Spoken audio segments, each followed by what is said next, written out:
do you really believe what I said? All things are possible. Do you believe that? No, I don't. You'll do greater things than I did. That's what he said. Do you believe that? Nope, don't believe it. I can pretend, but my life doesn't reflect a belief in that. Well, welcome everybody to the SALLT Leadership Podcast. We're joined today by our executive director, as always, Ingrid Lewis. What's up? And a very, very special guest is also with us, Mr. Gary Brooks. Ingrid, tell us a little bit about Gary. Well, today we're joined by Gary Brooks, a leader who has helped shape the landscape of Oklahoma City, from the restoration of First National Center to key health and home initiatives across the state. But more than what he's built, Gary's story is about how he's walked with the Lord, learning to listen to the Holy Spirit and lead with faith in high-stakes environments. This is a conversation about leadership, formation, and what it looks like to follow Jesus in places he's called you. So let's lean in. We're just excited to have you here, Gary. Welcome. Thank you for welcoming me. Shaping the landscape's a little broad. I'm not sure I would follow all of that. I appreciate that. I understand what you mean, but We're going to dig in. I got to follow some big leaders who really changed the city. So those of us who are doing it now kind of look back and go, well, we're doing okay, but nothing like they did. That's how it always appreciate is, though, right? You always stand on the shoulders of That's somebody that came absolutely. before you. But before we get started, tell us a little about your family.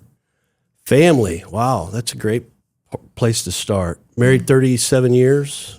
Wife, Yay. Michelle, 2 kids, Austin and Jennifer, both married. Austin lives here with his wife, and I now have 3 grandkids. Grandbabies A are the 2-year-old. Yeah, I had no clue. The best. If I knew how great grandkids were, I'd have had 6 kids. I That's just right. would have. Great. I got just 24 years of really challenge, but it'll all be worth it when Yeah, those when you get grandkids your show up. grandkids. I think So my parents wish they would have skipped me. Like, Gone can we right just to the skip you and go grandbabies. straight to the grandbabies? It's my funnest season ever. Watching your kids become Yes. parents Yes. and spouses better. My son's a much better father and husband than I was at his age. So it's just so much fun to watch them grow up, and grandkids are just the absolute best. The apple of my little eye. Okay.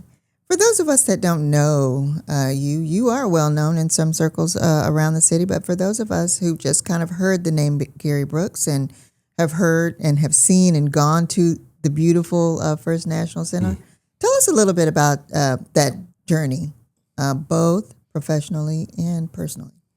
People think it was planned. I had some kind of strategy. There was no plan. No plan? No, I was a college dropout, hated college, ended up meeting my wife who was doing taxes when she was like 14. So Wow. Yeah. we both sat for the CPA exam. She passed, I didn't. I didn't know that. I went to sell cars, sold Range Rovers for Bob Moore, and Mr. Moore really changed the trajectory of my career in my late 20s. Got in commercial real estate, met Mark Beffert, who was a very well-known, I think the smartest real estate guy in town, but I'm biased. My wife's been his CFO now for 30 years. Mark and I were partners for a long time. Rode his coattails for a few years doing brokerage. We started our own firm in the 1994, 95, and grew that. About 2006, I went out on my own doing development, started doing apartment, saw a demographic chart in maybe 1998 of all the Gen Xers and all the kids being born and coming up, and I thought, hey, we're going to need a lot of apartments. Yeah. And that was about that. It was about that right. much planning, literally. It was like, hey, I think I'll do apartments. And so started developing stick and brick, we call it, just building garden-style apartments. Moved into some really high-end stuff. A lot of, we call them wraps, 4-story, and that was going really well. In 2015, life was fantastic, and I had 3 big apartments under construction. Lord walked me in First National. I don't remember why I went in. I don't even remember walking in. I have no memory of actually what made me walk in the building. Wow. I'm an old office broker, so I knew the building well, but I had no ties to it. I mean, there was no personal connection. And I'm in the great hall. I'm on that third floor. I call it my bride's balcony. You could see down in the hall, and it was just dark, and escalators didn't work, and I just got this 1 second vision of the great hall at Christmas time. I saw the tree, I saw wreaths, I saw people, and the Lord didn't speak to me in visions very often. We're having this conversation. I'm old now. This is how this is supposed to work, right? You're supposed to be seeing I'm visions. supposed to be getting dreams and visions, but He has not put that on me yet to the degree that I've asked for it. But that happened, and I knew instantly. I'm like, no, I'm not buying First National. Like, this is not happening. Called Mark Beffert from the balcony, said, hey, I think God's telling me to buy First National. He said, you've lost your mind. Ask again. He's like, that's impossible. And I go, I just know what I see. And at the time I was walking with him, but not to the degree I am now. But I was at least smart enough to know, hey, when you get that kind of a vision, take it serious. So we did. And Well, let me ask you a question about that. Oftentimes, leaders might think they hear the voice of the Lord, but how does God speak to you? And does He confirm it in some way? I mean, I want to lean in a little bit more to just that relationship with God. yeah, I think He spoke to me a lot over the years. I didn't hear it very often because I wasn't tuned. I didn't have that tuning. I can think back a few times, but it wasn't until I began to think really seriously about, okay, what is that? What is that voice? What are the distinguishing the voices in my head? Yeah. Which one's me? Which one's the enemy? Which Yes. I think if you work hard, you get really good at picking that one up. Pretty Yes. soon. You kind of know when it's him. It's like, I'm not paying attention to that. And so when people ask me, how do you know when God's speaking to you? For me, it's usually a thought that I know I wouldn't have. It's outside of my norm. Yeah. That's good. And those are the things I look for and I try to pay attention to. And so seeing the Great Hall at Christmas time would have never entered my brain. That's just not something that would have happened. Yeah. The morning the Lord said, hey, make Oklahoma City healthy. I'm like, I've never even thought about it. I had never had that thought in my life. So that's how it happens to me a lot, is just those really kind of subtle thoughts that pop in. And I've now kind of trained my brain to recognize, to say, is that thought I would have normally come up with? That's a good question. Or is that something so unique that you need to pay attention and go, That's good. I would have never had that thought. So that's when I lean in. Yeah. Good. That's good, because I think something that I've been thinking about was like, a lot of people think the enemy, like you said, the enemy's thoughts are easy to spot.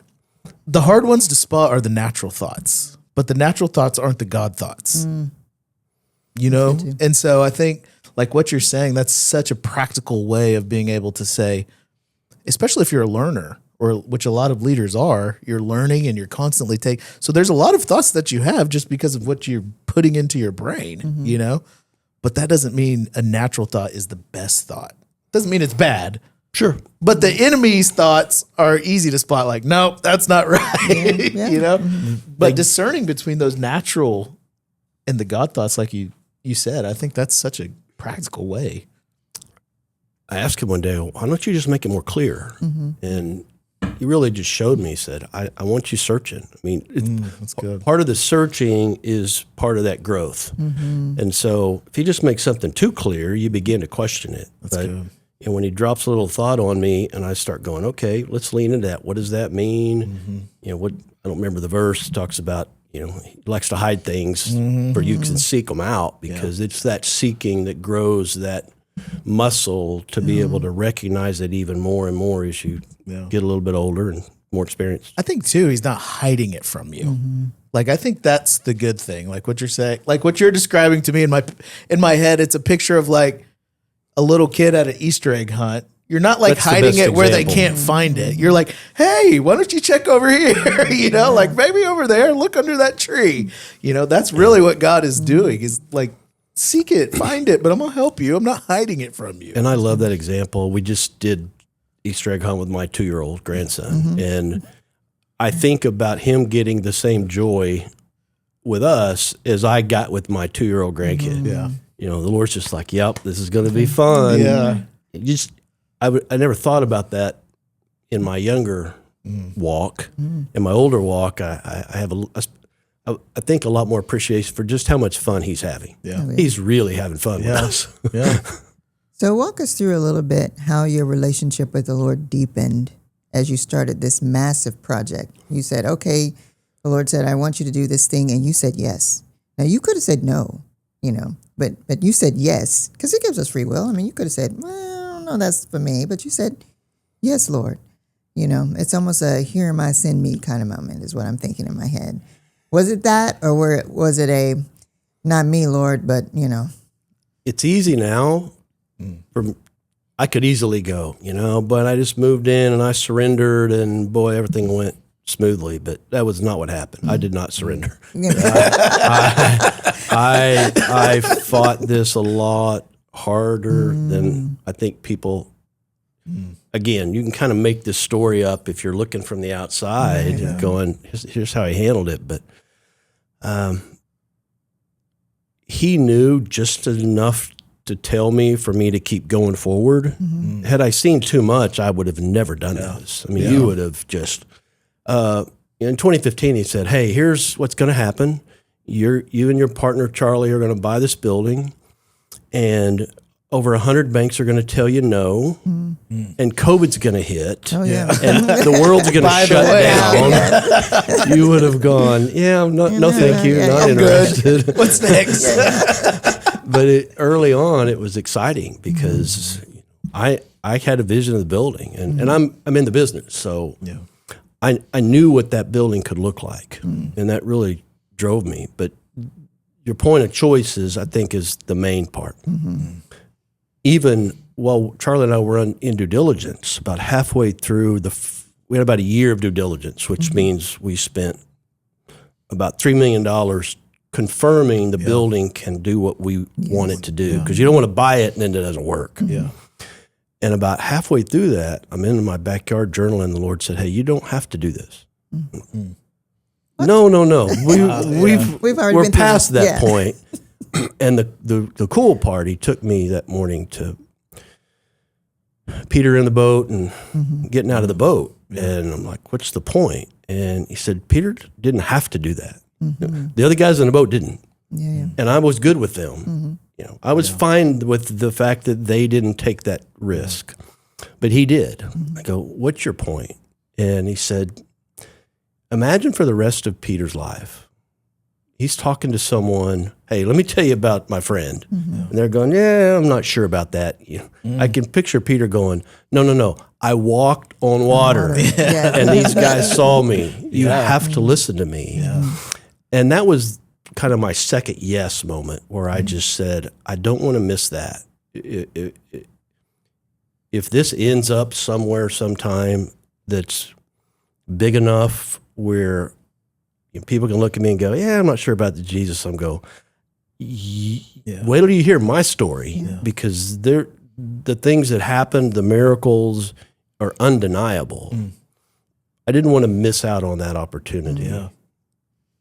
Well, for those of us that don't know, and we don't have to go into this just the whole story, but give us a couple of miracle stories. You know, some people don't believe in that, and but that building is a testament to it. But what are some of the miracle stories? Well, I'm careful because I have partners, and you know, I always want to respect them. I mean, the reality is, had Charlie Nicholas and his team out of Texas not said yes to my request, "Hey, I got a crazy idea," but I mean, they were my 800-pound gorilla. There's no chance Gary Brooks pulls off First National without someone, Charlie and his team, and their magnitude. They're huge, incredibly capable. And when I hit my limit, Charlie stepped in and said, basically, let me make sure this happens so you don't screw this up. Because of that, I'm pretty careful not to dive into too many of the crazy stories. But one of them that was really fun for me and crazy eye-opening actually started with West Lane. I was at Wes's house one night. It was 2018, and things had really gotten hard.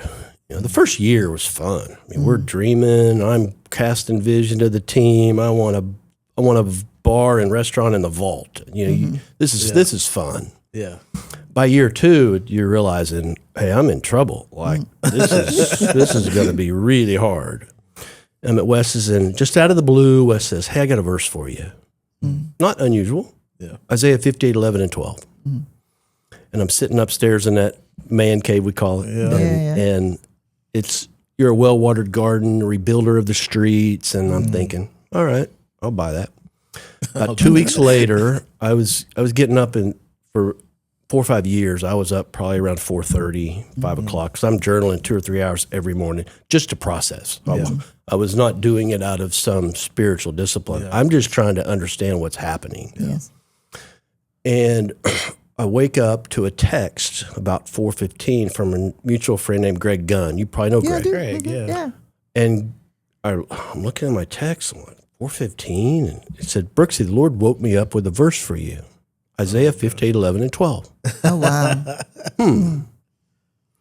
That's, it took me about an hour to wake up, and I'm looking at my journal. I'm like, wait a second, that may be the same verse. So I start diving into that, and I'm thinking it's for me. And the day after Thanksgiving, 2018, I'm supposed to meet, mutual friend had connected me with a lady out of Texas who was kind of in the financing arena. I thought maybe she could help me with financing. She's up visiting her parents. I say, meet me at Stella Nova across the street from my building.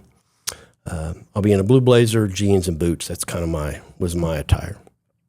She walks up, "Are you Gary Brooks?" I said, "Yes." She handed me a card. She goes, "Hi, Lord gave me this verse for you in my quiet time this morning. My name's Rana." And open it up, Isaiah 58, 11, and 12. Wow. Wow. Okay, that's impossible. And so these things started happening to me to the point where I really began to expect them. The creator of the universe is sending me a message through 3 people People who don't know each other. who don't know each other. At the time, Greg and Wes didn't know each other. Wow. And so those kind of things were a regular occurrence in the building. From construction, we had just crazy things happen that should have never happened. Wow. Financing, just unbelievable, miraculous things that even my friends who are not believers go, "Okay, that's a miracle." Like, like, that's impossible, Brooks. I go, I know. I walked on water. So, Right?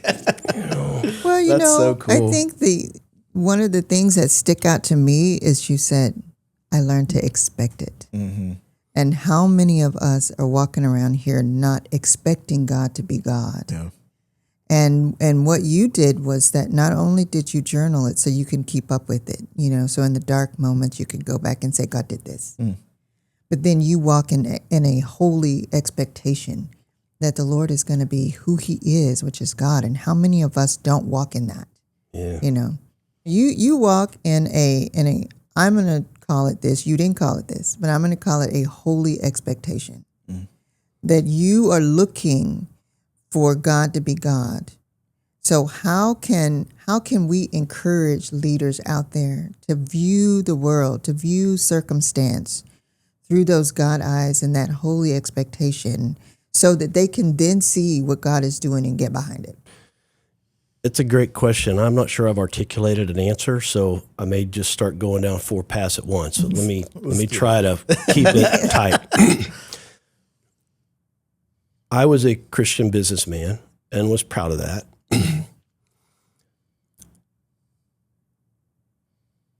My expectation was, I know God's here. I know he wants me to succeed. I felt that.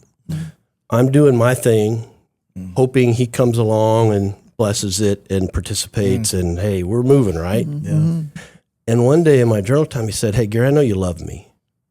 I know that you love me." And he combined it with this teaching he did with me about a lake versus a river. He says, you're building a big lake. That's your goal. And for me, in my world as a developer, it just basically meant I'm trying to build a portfolio of properties that are successful. a big financial statement because that's kind of your invitation to the game. Yeah. You don't get in the room if you don't have, you can't go do $100 million projects if you're not. Anyway, so that was kind of what I was doing. And he said, nothing wrong with that. It's just not the best way. What's the best way? I mean, I thought this was the best way. He said, you're not in love with me. This path over here I was on, my expectations were what I now know. I didn't think it at the time. I thought I'm doing big projects and I'm really trying to do some big stuff. This world of what he calls a river, which is, hey, I want you to be a river, meaning once I can trust you, I can run as much water through here as you can possibly handle, and you're not responsible for it. That's good. And at any time you want, just reach in and take what you want. I don't care because it's a river and it just flows. And as I started not willingly, but slowly transitioning, began to understand what that world looked like, the expectations change. Over here, I'm limited by what my brain's capable of thinking. Over here, there's no limit.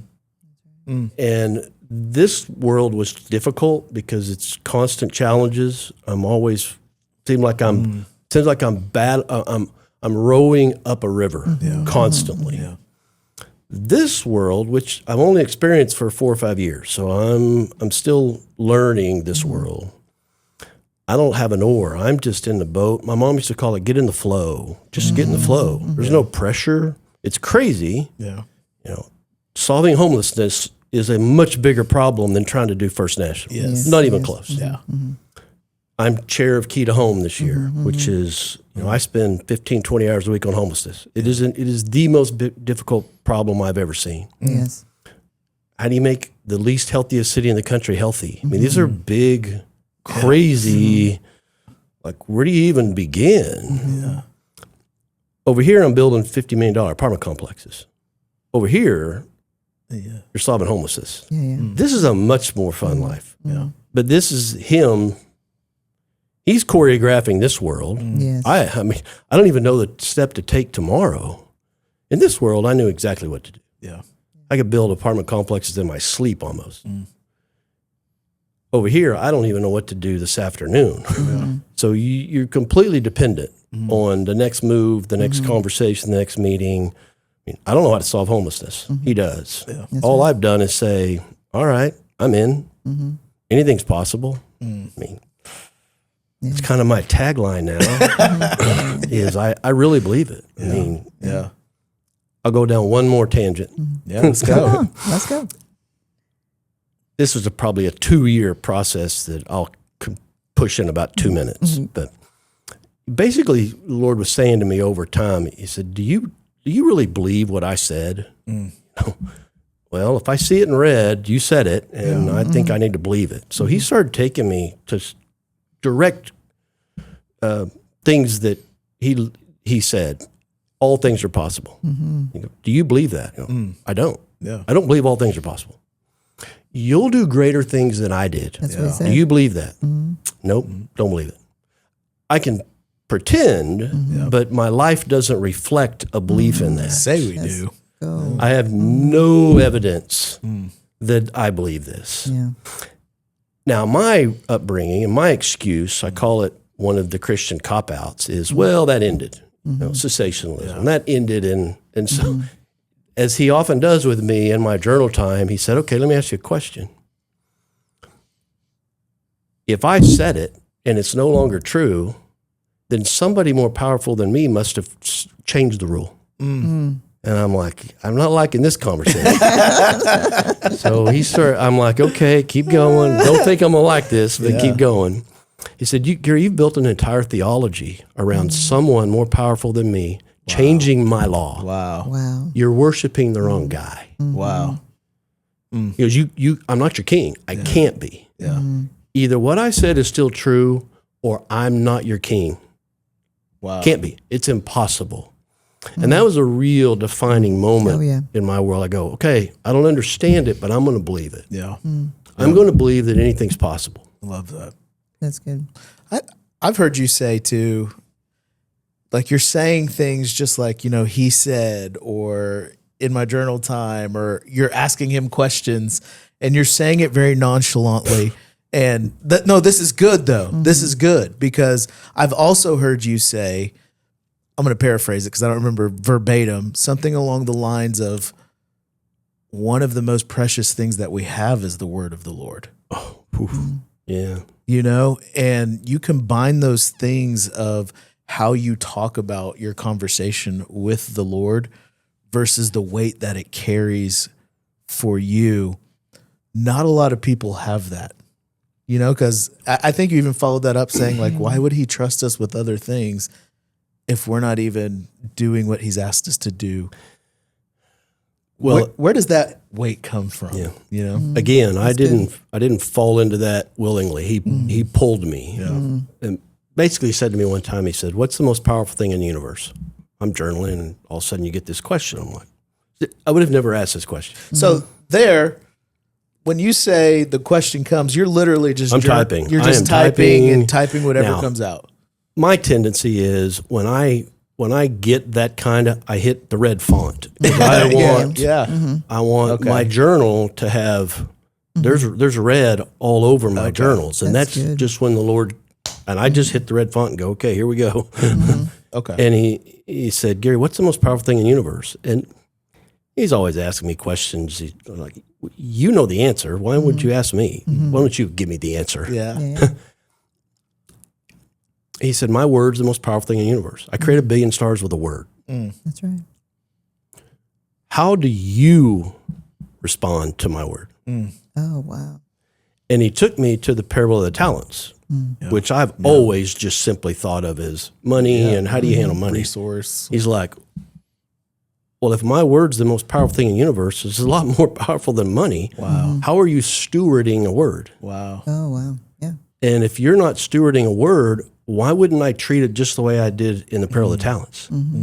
You steward it well, I'm going to give you more. You don't steward it well, why would I give you more? Yeah. And so I began to really embrace that, to go, whew, when you get a word from the Lord, you better take that. I journal because at times I'm not going to see him. I'm not going to hear him, but I can always remember. That's right. I can always remember. I have no excuse to not remember. So I can go back to my journals and go, yep, you did it. And now with AI, I just drop my journal in Claude and go, give me the last 15 times that the Lord did this, and this, or told me, talked about Caleb. And so all of a sudden I can have this full conversation and research all my journals. So I don't know if that completely answered the question. Well, I think the practicality of that is what does that look like? What's that conversation look like? And that makes sense. You're like, okay, I feel like the Lord is dropping this on my heart. Let's type this down. And then that makes a clearer picture for me what that conversation looks like. I think the part about the weight of the word, what would you say? And then we'll move on to this next thing. But I know I've been guilty of it, where the Lord has dropped these things. And you mentioned, when you're not tuned in, he spoke to me a lot. When you're not tuned in, there are many things and many leaders out there that the Lord has put those grand whole visions, given them those things. And for whether fear or whatever it may be, we haven't stepped into those things. If there's somebody listening or watching right now that's saying, as I'm listening to this, I remember the Lord said this, or this has always been in my heart to do, what would you say to that person? I think it's the core question for most leaders.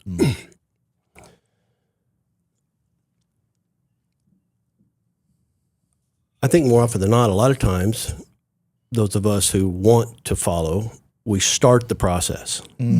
It's not that we don't start something. We hit walls and we don't finish. That's good.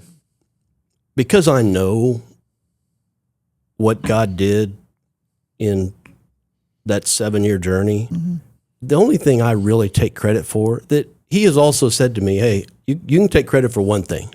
I did everything else. I don't be connected you with confused about Charlie. I get you the best partner in the world that helped his team get you through this. The only thing I take credit for is perseverance. I just didn't quit. It's the one thing that I think destroys most leaders is you just hit a wall. We all hit it. Yeah. I hit it a lot of times. I just, for whatever reason, I just wasn't willing to quit. Now, early on, it was pride. I didn't want people to go, Brooks can't do it. You know, we knew he couldn't do it. Yeah. I mean, nobody thought this could get pulled off. My best friends were like, hey, we'll be here when you fall, man. We're here to catch you when you go down. You know, I remember we're about a year out. People are like, you're going to like finish this. Like, this is really going to happen. I go, oh, yeah, this is going to happen. Wow. But I think the biggest risk is not that we don't start something. It's that when we hit those walls, you can't get through them. Yeah. That's good. I think one of the best things about the First National, and I haven't been all over it. I've just been. Well, I need to give you a tour. Give me a tour.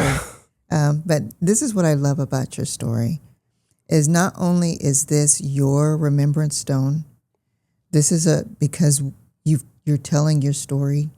This is a remembrance stone for the city. This is what God can do. Nowhere in this story have you said, oh, it was easy and me and the Lord just skipped on through this. You said he took me through some things. I learned some things about myself. I learned a lot about the Lord, but I can point to that and said he was with me. And that if anyone is walking past that building, they can hear this and hear your story and say, that is an example of a man who walked with God. But that's not unique to him. I too can walk with God. And so when I walk past that building or when I go to that building now, I'll remember that for me as a remembrance stone of how big God can show up in the life of a person who's willing. And you were willing. I mean, you might not have been willing in the beginning, but again, you said, I persevered. Me and the Lord did this. Not once have I heard you say, I did this. You said, the Lord did this. And I just love that about this story. And I didn't want to move past it to the next thing before just kind of acknowledging that. I think what I try to help people understand, the building was just a prop that he used. I'm not involved in the building intentionally. They don't need my help in that building. I had a role to play. I played that role, and I moved on to other things. And Charlie's boys and his team are running it fantastic. They don't need me. What I try to help people understand is it doesn't matter if it's First National or your business or your family or pick your thing. He's going to use something. 2016, we hadn't closed on the building. I'm prayer walking on the outside of the building. And the Lord's, it was one of those early moments where I'm like, okay, that's a weird thought that I was kind of hearing, but I wasn't ultra sensitive. And I'm on Park Avenue, I'm walking east, and I hear the thought I get is, hey, this has nothing to do with First National. And I stopped. And if somebody was watching me, they're probably like, yeah, but he's already lost his mind. I think I'm like talking out loud on Park Avenue. I'm right in front of it's what now Stock and Bond. I'm like, what are you talking about? I said, Gary, the building's going to be fine. I'm going to take care of the building. This is all about me and you. This whole journey is just about us. Wow. And so looking back, like, look, the building's cool. It's Oklahoma City's building. But it was a prop that I don't feel. It's going to sound weird, but I don't feel that connected to the building because you can't own First National. I mean, you don't own the Great Hall. At least I never felt like I did. It could have been anything. For me, it was he needed to take me. I had layers of pride that could have only been destroyed in a $300 million COVID disaster. Wow. Nothing else would have done it. I had, I remember one time, like, are we done? Like, he's like, no. I'm in the Great Hall, and he had been using this foundation picture for me. He said, you got cracks in your foundation. And so for 2 or 3 years, I'm like, okay, what are those cracks? And he'll talk me through that. And remember one day going, Lord, I feel like I'm got these cracks, healed. And he says, yeah, now we get to work on the cracks you can't see. Oh, No. What does that Need a couple mean? of peers. Oh, my. He goes, oh, no, Gary, you can't handle the weight of the responsibility I want to give you because the cracks that you can't see would destroy. They would literally collapse. Wow. 3 more years of just pride here and fear of man there. And it's just, I had to keep track of all these stories because someday I wanted to look back and be able to go, I had no clue what the kind of stuff I had built up. Yeah. You think your pride's gone and something happens and you realize, oh, no, it's not. It's still there. It's still plenty. So those layers. There are a lot of layers. So let me just say this. You could have stopped right there. Hey, I did this big thing, and moved into this life of, as my mother would say, lived a life of Riley somewhere. It was tempting. Was it tempting? What moved you to this present initiative, this health and wellness initiative that you have? What made you change course? Yeah, I didn't see this coming, which is what I'm learning. Yeah, this is kind of how he likes to work. This is the good thing. He enjoys working best at things. I'm like, didn't see that coming. Of course you didn't. So I had heart surgery in 2019, was very unhealthy, had no knowledge of what's going on in my body with stress, cortisol. I didn't know any of this. My wife diagnosed with cancer in 2017. We had just bought the building. 4 months after we bought the building, she gets diagnosed with cancer. So we started having health issues, and I'm not sleeping. I mean, when you're $75 million over budget in the middle of COVID, you don't sleep very well. No, you don't So sleep. even when you have big partners who are capable, you still don't sleep well. We opened the building April of 22. May of 22, I'm in the Great Hall. I'm sitting there. We were living in the building, and I'm 60 years old at the time. I'm thinking I'm going to die. Like something's happening to my body. I am going to die. My staff was quizzing me about a meeting I had no memory of. A very important meeting. I had no recall. Like they were like, "You don't remember? Went through this deck, and it was an hour long." I go, "I don't know what you're talking about." And so I'm in my apartment upstairs. I'm like, "Lord, what's going on?" And he just basically said to me, "You need to get healthy." What does that mean? I didn't even know what it meant. I'd built 2 gyms in the building. I thought, well, go work out. Well, that wasn't the answer. So I start studying because now I'd shut my company down. I'd sold almost every property I had just to keep things going, survival.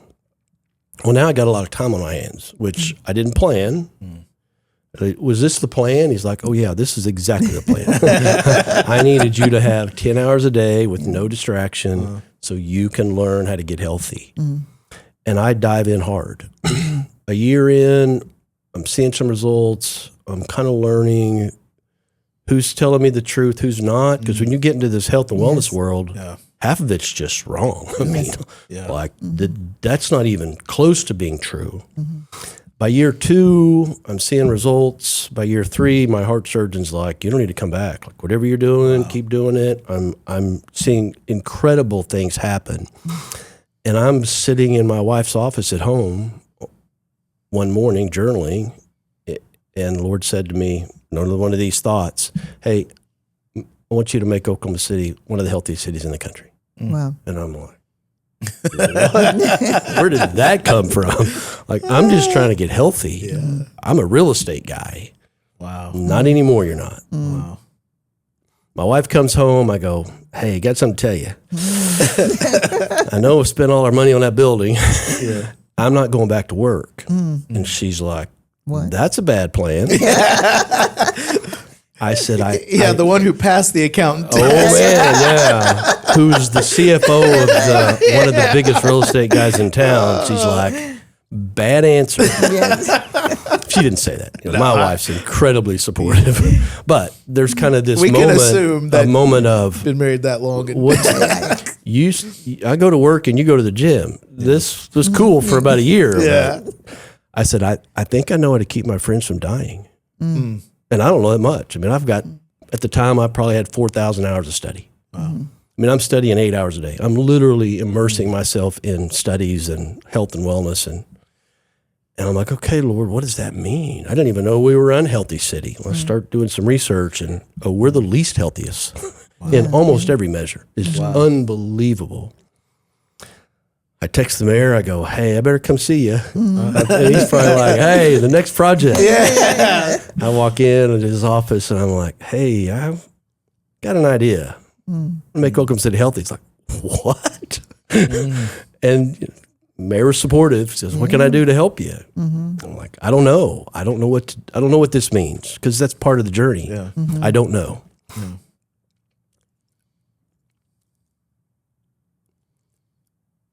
The Lord told me I'm taking you way back. Now I'm telling a story I don't usually tell that off. Oh, let's go. It was Christmas of 2020. We had gotten our financing. It was COVID. It was about 5 o'clock, Christmas Eve. And we always let the staff go. It's not going to sound nice. We let them go at noon on Christmas Eve and noon on New Year's Eve. You know, that was their time off. So it's the only time I could be in the building alone. And I'm walking the Great Hall. There's no noise. And the Lord just said to me, he goes, hey, what do you want? Just want what you want, Lord. You know, gave the Safe good answer. traditional Church answer, yeah. Christian answer. Whatever you want, Lord. I'm just here, you know. I'm got my head kicked in, but I'm here. Yeah. He's like, no, what do you want? I'm like, what does that mean? I don't even know what that means. Christmas Day, I'm like, okay, what are you talking about? And he says to me, he says, Gary, what kind of father would I be if I only wanted you to do what I wanted you to do? What do you want to do? Wow. And I'm sitting there going, didn't even know that was an option. Nobody had ever told me this is a possibility. Now, I think part of it was I couldn't have been trusted 5 years earlier with that question. I felt like that at least I had reached a point where he's like, hey, I can trust you now. Because I think what you're going to want is also what I want. Absolutely. That's good. And I began to, first of all, it scared you because I'm like, the creator of the universe is asking me what I want. And so I'm doing tiny things. Because you don't want to, what if you get it wrong? You don't want to give a wrong answer. It was about 3 years, almost 4 years before I really, he kept kind of just, hey, look, what do you want? Let's solve homelessness. He's like, okay, I'm going to tell you at balcony, sun's coming up. It's July, I'm journaling. Lord said, Gary, what do you want? I go, Lord, I want to solve homelessness. He's like, okay, let's go. Start there. I'm like, start there? Where are we going? If solving homelessness is the beginning point, and I'd never tell this story. That was a real transitional moment for me. Just the thought of, in fact, I'm on that balcony and I start to count all the houses that I can see at Telluride. And my wife had looked one up. We were playing golf the day before. It was like $14 million. And I counted every house I could see. And I said, Lord, I could solve homelessness in my city for the value of the homes I can see from this balcony. Wow. I can literally solve homelessness. And he's like, let's go. Wow. Okay. Those kind of conversations shift you. And they also, I can't wake up anymore and go, hey, I'm going to go build a little apartment complex. I was like, no. You did that. That was fun. Let's go do something really big. I love that.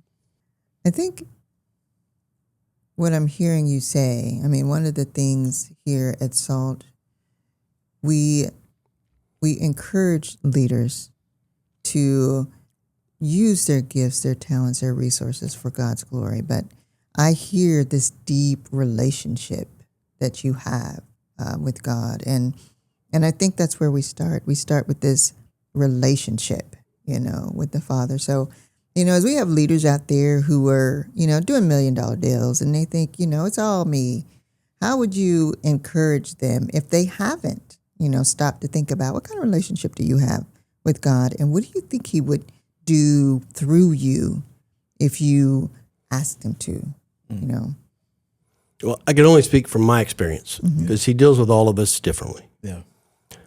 I could do a $50 million apartment complex without Him. Yeah. Now, I did a few without Him that didn't go well. Yeah. I can't do a $300 million redevelopment without Him. That's right. And so to me, when I'm talking to someone and they're kind of pushing me on this kind of question, I go, look, if whatever you think He's telling you to do doesn't just scare you to death, you're not there yet. Yeah. You're not there. Yeah. I mean,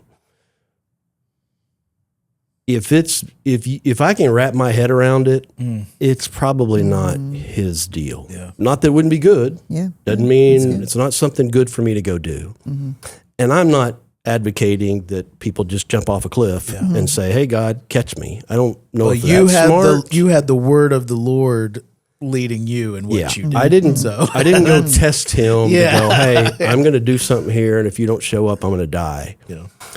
But it's a lot more fun to be trying to do stuff. I mean, I've literally said to Him, I can't do this. So if this doesn't happen, it's on you. I'll do my part. Over here, I've got to do everything. Yeah. Over here, I'm just moving. I don't want to get a city healthy. What do I know about that? Yeah. Okay, have a conference. Well, okay, we'll have a conference. What's next? All of a sudden, I'm getting phone calls from people. I meet with a guy this morning who's a medical doctor, and you're in the flow. And now he's starting to make connections. I work a lot less hard now than I did before, and I'm accomplishing things far greater than I've ever done before, assuming He allows me to see some of these things finish. But I'm not sure if that's a direct answer to your question. I just challenge people, and I don't shame people into, hey, go and do something you know is impossible. Yeah.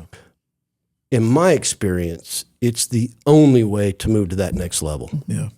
One of the most important journal times I ever had with Him was Jesus sleeping on the boat. And I've been on the Sea of Galilee. My wife and I have been on a boat on the Sea of Galilee. Those boats were little fishing boats. They were not designed to be out in the middle of Galilee at nighttime in a storm. I mean, our guide in Galilee said, I've seen 6-foot waves on this storm. And I'm looking at a boat they pulled out in the museum there. And a 2-foot wave would sink that boat. He's like, oh, yeah. And Jesus is completely exposed to a storm that these guys think is going to kill him, and he's asleep. Lord, what's your point? And He says to me, He goes, what if you could become a man who didn't need the storm to stop? Wow. Wow. Continue. What does that mean? He said, what if you just didn't need the storm to stop? You're good. Yeah. I'm sleeping. Yeah. He said, how would your prayer life change?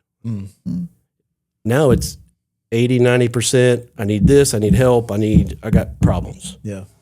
It'd probably flip. It'd probably be, I got a few issues I'd like your help on if you want to do it, but if not, I'm good. Yeah. He goes, how would your relationship with the enemy change? I go, he'd have to throw the playbook out. None of the plays would work anymore. I mean, you're not going to be able to pay your bills. People are going to be disappointed. They're going to think you're not capable. I'm like, what do I care? That's good. Yeah. So I just think the only way to get there, I tell leaders, you're going to have to take some really big risks. I mean, if you think being close to the shore is a way to learn to sleep in a boat in a storm, it just doesn't work that way. Young guys go, man, how do I get to become you? I'm like, you don't want to know that. If you really want to know, come spend a year in the gym with me. But I'm going to beat you silly. This is going to be, you can't imagine how hard this is going to be. But if you'll stick with it, when you come out the other end, you're going to be a person you didn't even think was possible. I mean, I love to think of the disciples 20 years later, like they're sleeping in the boat. Yeah. Hey, disaster's happening all around you. We're good. Great. And the funny part was, He says, you could have fixed this. You could stop it if you want. if there's enough of us who's going to be able to sleep in the storm, then Wow. That's good. what could you not do? Yeah. That's good. So as we wrap up, I do have a thought with okay. that, though. Let's Kind go. of a challenge for our listeners and the people watching. So many times our knee-jerk reaction is so opposite of what you just said. Because what we do is we're in a situation that seems beyond our capability, and we try to pray our way out of it. So maybe you're a leader or just a follower of Christ, and you're listening or watching this, and you're saying, how can I go to that next level? Like the question that you asked. Maybe we need to adjust our prayer from Lord, get me out of this, to Lord, what are you trying to help me become? yeah, that's good. You know, what am I going through right now that I'm trying to get out of, that you're trying to teach me? And it's a prop, like you said. This is really about me and you, Lord. It's not about the circumstance that's happening around me. That might be a good place to start if you're listening and you're watching. If there's something you're trying to get out of, let's accept what the Lord's trying to help us become. You know, If there's 300 leaders in this city that don't need that storm to stop, who are willing to move into the storm and go, I don't need to be comfortable. Yeah. It's not about comfort. Comfort's the greatest tactic of the enemy. I believe that. Yeah. And so, That's good. you know, I don't seek out discomfort. Usually, sometimes I do, but I don't seek it. I've learned, don't try to seek comfort in meaning I just want my life to be comfortable. Yeah. I want my life to be chaos because that probably tells me I'm in the right spot. When things are just kind of nuts around me, But it's not chaos in here. and that's the whole point. Yeah. You know, people need to see other disciples. They're like, how come you're not Wigging freaked out about this? Yeah. How come you're sleeping while we're all panicking? Yeah. Let's have a conversation about that. Are you not feeling the pain? Oh, I feel it. Oh, yeah. I'm feeling it just like you. Yeah. I just So good. I'm at peace. Physically, I know what stress does to my body now. With cortisol, and stress is the biggest killer of people. Yes, it is. It drives inflammation. I won't go down that path right now. That's not why I'm here. But stress is the biggest problem of people's health and life and mental health. And Well, I do want to say that, if people want to read more about or hear more about the Healthy City Initiative, that we can put a link in our show notes for that. Isn't it Healthy City 2040? HealthyCityInitiative.com is the. Hey, I appreciate that. We had our conference, and the mayor was gracious and got up and basically said, "Hey, we need to start this conversation." You know, which is really what I'm trying to do this year, is really kind of establish a conversation because we don't like to talk about this. We don't like to talk about how unhealthy we are here in this city. And I want to start a conversation, and I'm really looking for people, I call them health champions, those people that are kind of on the front lines. I'm really wanting those people to reach out to me so I can begin to build some momentum of these health champions in our city to really begin to force this conversation, because it is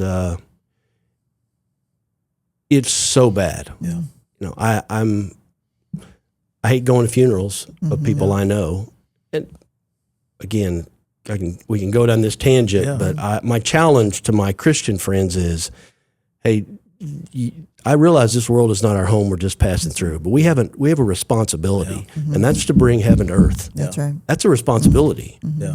I thought before I was 53, if I work hard, I'm a good guy, get my family to heaven, and don't cheat on my wife, I'm doing my stuff right. And the Lord's on that Telluride balcony. I had this conversation. He goes, "Well, first of all, you don't even get to heaven. That's not even on your box. So take that off your list." And he's like, "Gary, really? Do you think when he took me to that verse, all the days of your life were written in the book before you were born?" That's right. And I'm on that balcony. I'm typing. He goes, "What do you think that verse means?" I go, "You tell me, Lord. You wrote it. You know." And he said, You already know. He said, 1,000,000 years ago, Jesus, Holy Spirit, and I sat down and we crafted our dream for your life, and we wrote it in the book. And I was like, probably not. Work hard, be a good guy, and don't cheat on my wife. He's like, yeah, probably not. Wow. What would God's dream be for your life? Like his dream? That's when I literally typed solve homelessness, ? He said, yeah, start there. Work your way up. I love that. Wow. And, I believe I heard you say in an interview somewhere, what would SALT's business is city transformation. What kind of transformation would happen if we were a city of people who were healthy? And you're not just talking about physical healthy. It starts with mental health. That's right. Yeah, mental health is the biggest health issue we have. So start there. Yeah. Just so happens that getting my body physically healthy will also help my brain. It's all connected. Yeah, that's good. That's great. We just want to thank you for coming and sharing your heart with us and sharing your heart with the leaders about, your journey with the Lord and how if we decide that we will trust God and we will trust God with our whole heart and our whole lives, and not that it's easy and we wake up one morning and go, hey, let's do this thing, that God will be with you. And I've just appreciated your story so much. So, well, it's been fun. I'm starting my second half, so let's go. It's the second half's a lot more fun than the first half. I would have skipped the first half, but then you couldn't enjoy the second half. It's not. You can't do it. Unfortunately, they're just things you can't skip. One of the things we're trying to do with this podcast, Gary, is a lot of the times when you listen to a podcast, you take in all this information, which nobody has a lack of information. But we're trying to not just move on to the next podcast or not just move on to the next thing. We really want people to reflect on maybe some of the things. I mean, there's been plenty of questions that I've even written down here that I need to reflect on. And so something we've started doing is we're just going to play a little bit of instrumental music for people to reflect. And we'd love to ask you to just pray for our listeners as they reflect. And do you mind doing that for us? Sure, no, would love to. All right. Father, it's an honor to just be called your kids, your children, be able to call you dad, to be able to know that this world you created for us. You could have done anything you wanted. You didn't need us for anything, but you chose to use us and to allow us to be part of the story. You wrote us into the story. There's all kinds of people that are going to hear this message, and some of them maybe don't know you well, don't know you at all, have questioned whether you even exist. And I know you actually love that spot where people are in that place in their life, because it oftentimes a lot less baggage to have to let go of than some of us that grew up with a lot of training and stuff we had to unlearn about you. So I thank you for those people. I thank you for your heart for them.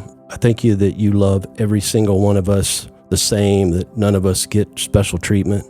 I thank you that, as Wes often says, there's so much more out there. The kingdom life is for everybody. No one gets elevated above someone else. We all have an opportunity to step into whatever you have for us. And so for those people who may not know you well, I would just say, just ask him. He loves to be asked questions. He loves to be challenged. You're not going to offend him. Just be open to hearing voices that maybe are new, maybe unique, maybe you haven't heard before. As you step in and begin to lean in, even ever so slightly, he will pull you in like a magnet. Lord, for those of us who think we know you, think we understand how your world works, we've kind of locked in how we believe you created things. I've just learned that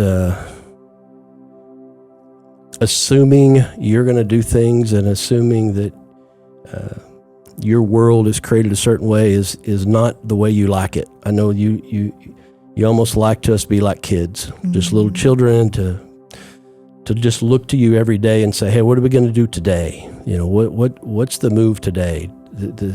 Those who are listening who somehow have been taught that the walking with the Lord is a life of bondage, of rules, of things you can't do. I'm going to tell you, it's just the opposite. It's total freedom. Once you begin to walk freely with the Lord and the Holy Spirit, there's so much freedom, you can't even begin to get your head around it.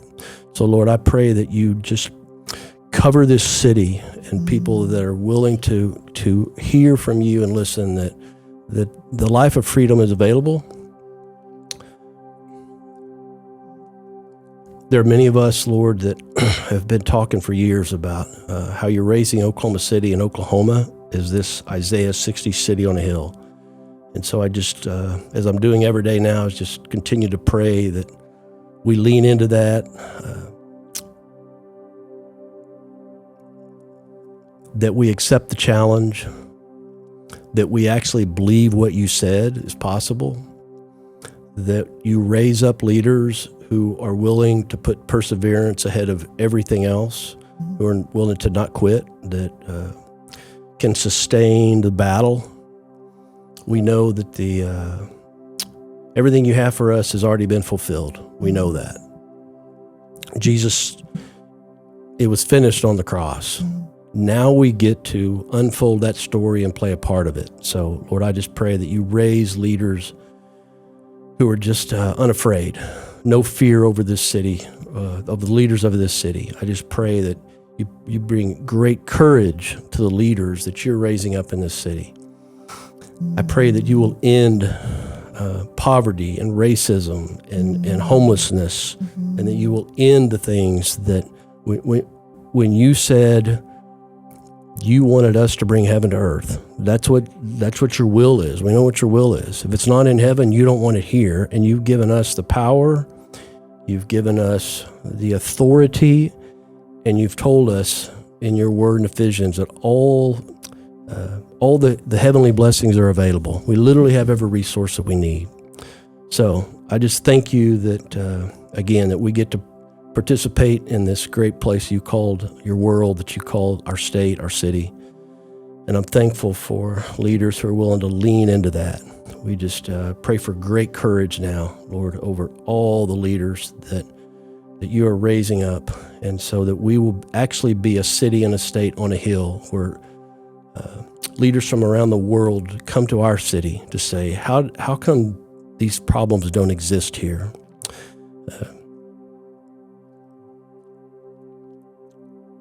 Bless these people. Bless SALT with just an even greater class after class after class. You will just continue to raise up the people that you want to be the business, the civic, the nonprofit, the city leaders, so that, again, when people come here, they just go, this place is unique. I've never seen anything like it. And we thank you for that opportunity. In Jesus' name, amen. Thanks for joining us on the SALT Leadership Podcast. If you enjoyed today's episode, we want to encourage you, share it with somebody who needs to hear this. And also make sure that you subscribe or like or follow so that you can keep up with the latest episode of the SALT Leadership Podcast.